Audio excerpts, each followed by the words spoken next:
നിങ്ങളിപ്പോൾ ഈ കണ്ടുകൊണ്ടിരിക്കുന്നതാണ് പാണിയേലി പോര്. 50 രൂപയ്ക്ക് ഇവിടുന്ന് ടിക്കറ്റ് എടുത്ത് കുറച്ചങ്ങ് നടന്നു കഴിഞ്ഞാൽ ഇതാ മനോഹരമായൊരു വെള്ളച്ചാട്ടത്തിലെത്താം. ഒരു ദിവസം മുഴുവൻ നിങ്ങൾക്ക് അടിച്ച് പൊളിച്ച് കുളിക്കാം. പാണിയേലി പോരെന്നാണ് ഈ സ്ഥലത്തിൻ്റെ പേര്. ഇതെങ്ങനെയാണ് ഈ സ്ഥലത്തിന് ഇങ്ങനെ ഒരു പേര് വന്നത്? അതിൻ്റെ പിന്നിൽ രസകരമായൊരു കഥയുണ്ട് കേട്ടോ.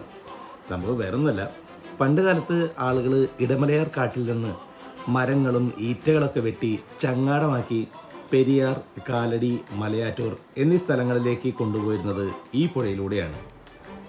അത് ഈ ഭാഗത്തെത്തുമ്പോൾ പാറകളും കുത്തൊഴുക്കും കാരണം ഭയങ്കര റിസ്ക്കാണ്. നല്ല എക്സ്പീരിയൻസ് ഉള്ള ആളുകൾക്ക് മാത്രമേ ഇതിലൂടെ ചങ്ങാടം കടത്താനും സാധിക്കുകയുള്ളൂ. ഈ പ്രതികൂല സാഹചര്യങ്ങൾക്കെതിരെ ചങ്ങാടക്കാരൻ ശക്തമായി പോരാടുന്ന ഈ പ്രദേശത്തെ പോര് എന്ന് വിളിക്കപ്പെട്ടു. ഭയങ്കര വെറൈറ്റി ആയിട്ടുള്ളൊരു പേരാണല്ലേ. യെസ്, ഇതാണ് പേരിൻ്റെ പിന്നിലെ പോരിൻ്റെ കഥ.